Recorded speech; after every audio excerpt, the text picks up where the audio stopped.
conference. You're live. All right, we're ready? Yes, hello. Hey, good to see you, man. What? This thing in the right direction? Can you see me? I don't know. You in there? Am I here? Are we here? Off to a rocket start here.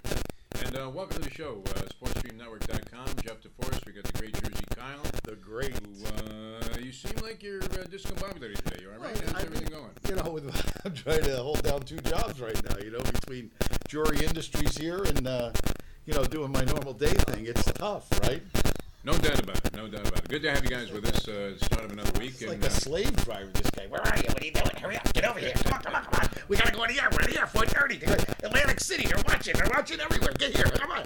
It's like, Jesus, I'm coming. Post time is post time. Post time is post time. Post time is post time. Once it's post time, you got to shove them in the gate. We're loading in right now. We're ready to jump out with our first show of the week. What happened yesterday? Yesterday was an unfortunate incident. No, they couldn't make it. What happened? I heard there was some type of, what did you call it? It was a late scratch. No. You said that there was an incident. That was a situation. A situation. What was the situation? Well, it doesn't matter. I mean, we're here. That's the beauty. Well, it's good to be back. You know? It is good to be back. You've let the entire world know that we're doing this thing, and that's great. And my eight friends on Facebook now know, so that's good. You know, I mean, we got them, which is nice. It's all good. Yeah. All right. I'm watching the game last night, and I don't know. You might have some feeling for this, because there's no love for the fat man in sports. And you often say that, but I tend to argue. Well, I mean, look what happens when a guy is a fat guy. He's very lovable for the most part. But then, unfortunately, guys like your man Rex Ryan. Lovable. It happened with Tony Sperano when he was coaching the Dolphins. Sexy Rexy. All of a sudden, out of nowhere, they get an unwavering desire to lose weight. Yes. They go to extremes. Rex had the surgery. Yeah. Sperano started running upstairs. He was running up thousands of flights of stairs every day. Eating nothing but wafers and some other little fish egg. And here's the thing. Fat guy, Sperano, 11-5. Right. Thin guy, Sperano, 4-12. Rex Ryan, fat guy, 11-5, 2 straight AFC title games with Mark Sanchez quarterbacking. A miracle Thin in guy, itself, yeah. 2 years later, off to Buffalo. Go eat some chicken wings, Rex, and put on some weight. And that's it. So anyway, last night, and I got challenged by a guy on the air on the radio show. And the guy says, the Marlins will beat the Mets last night because Bartolo Colon, who, I'm not sure what they were listing, his cholesterol numbers or his weight. They had him at 283, which there's no way that guy's 283. No. You've stepped on a scale recently, and you're looking at Bartolo Colon. I've stepped on a scale, and you know what? As heavy as we are, we're not touching 283, and this guy is twice of our size. Bartolo's got to be at least, what, a 3-bagger? I mean, he's got to be. 3+. I mean, that would be the minimum. Bartolo Colon of the New York Mets. Yeah. And, they're trying to pass him off as 300 or 283, which seems absolutely ridiculous. If he went for 2 years of Weight Watchers, he wouldn't sniff 283. But he'd been pitching horribly. I mean, just absolutely, he started out great.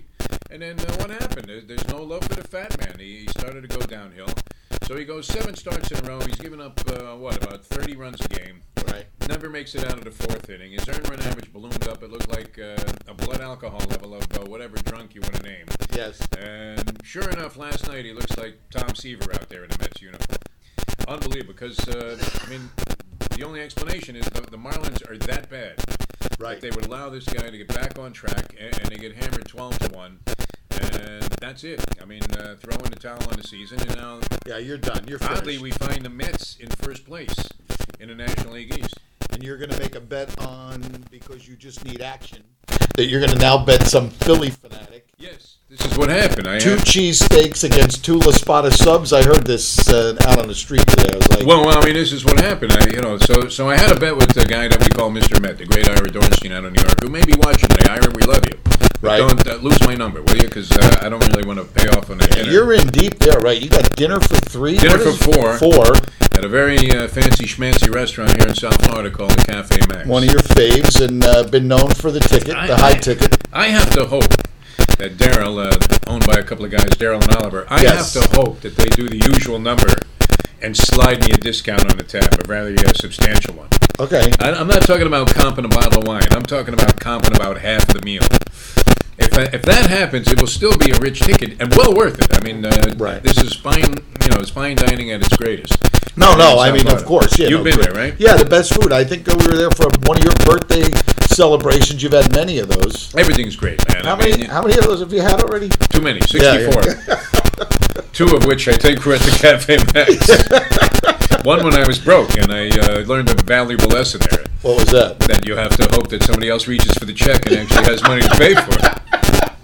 But anyway, so I had this bet going with the Marlins versus the Mets for the season. Yes. Now going into the season, you would have thought, if you're a baseball fan, you would have thought it was somewhat logical, right? Because people in South Florida have been screaming for the Marlins to make There was some moves. there was a lot of preseason chatter that the Marlins had one of their better teams they've had in years, and Well, they made some good moves. they made some moves. It was like you when you box your 6-1 at the track. Yeah. And it turns out, 250-1 shots come in, and next thing you know, you got a substantial amount of cash. There's not a lot That's of a good move. Yeah, but there's not a lot of thinking that goes behind that move. That's just a normal move that I make. But the Marlins actually thought about this stuff. I mean, they went and got the right pieces. They thought they had the puzzle together, and they're pretty much going to have one of the worst teams they've ever fielded. Worst. I mean, this is pathetic. The 62 Mets weren't this bad. Yeah, no, I'm looking over the lineup, by the way, for the 62 Mets, Yes. which were the original New York Mets. They're playing at the Polo Grounds. You can't be any more pathetic than this in the history of modern American sport.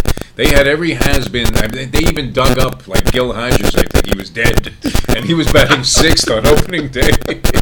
He was literally deceased. They had to exhume his body, and they hit him in the 6th spot because they had nothing in the way of power in that lineup. But they were so bad that they were fun, and Yeah. you know what I mean? Like, you knew they were going to be bad. Right. There was no false hope at the beginning of that season. You knew the Mets were just going to outright stink, but they were lovable anyway. If you're going to be bad, at least be laughable. Yeah, that's laughable right, that's bad. Don't pretend that you're good or that you're going to be good. I think, and this was as improbable a thing as could have possibly happened, because if you looked at the moves that these guys made, people have been screaming, these are criminals, and the ownership is horrible, and they have evil intent, and they're just going to unload the team, make a big score. They're going to unload the team and make a big score anyway, eventually. But the bottom line was I thought they actually tried. And you looked at some of the things they did, and it seemed to be dictated by sound logic. And then it turned out to be an absolute disaster. So I have this bet that they would beat the Mets for the season. That I'm paying off on. Yep. Some schmink calls me from Philadelphia today. I don't know who it was. I mean, it might have been a jockey from Philadelphia Park. Could have been. Could have been. Could have very easily been. Calls me and says he's got Velveeta cheese literally smeared all over his face. It was pretty sad. I mean, everywhere you look, this guy's got cheese oozing out of his body, even out of his rear end. And he says to me, hey, I tell you what, we'll amend that bet. I'll bet you that the Marlins don't beat the Phillies. And I'm thinking, is that even possible? Could that possibly come true? How many games behind are the Phillies right now? The Phillies entered the season deliberately trying to tank the entire year. The entire year. And they were hell-bent on losing. They traded the only guy they had that was any good. Right. And that was Cole Hamels. And they still have this guy under contract for about 4 years. But hit that thing there. That's veritable torture. Can we do that? The fan there? No. Static? Oh, okay. Yeah, no, it's unbearable there. Yeah. All right, very good. We got to do something. Some more technical difficulties, but that's A little static from the fans. Oh, really? All right. it could have been. I don't know, It yeah. could have been me farting back here. I don't know. Jeez, I don't know. Man, you turn that thing off. Or you're dead. Was it the overhead fan, Jury? Could it have been the overhead fan that's blowing right now? I mean, could that be it? That's it. And did it make any difference? No. Let's hope not. No, it made no Yeah, difference. it So it's became not. 100 degrees. We've got that down. So we can go into a full investigation here. I mean, we've got the potential to find out what this buzz actually is, and it's not the buzz that's coming from back here behind the table. I mean, this is actually. I had the same problem the other night. I felt it was actually the AC. Oh, yeah?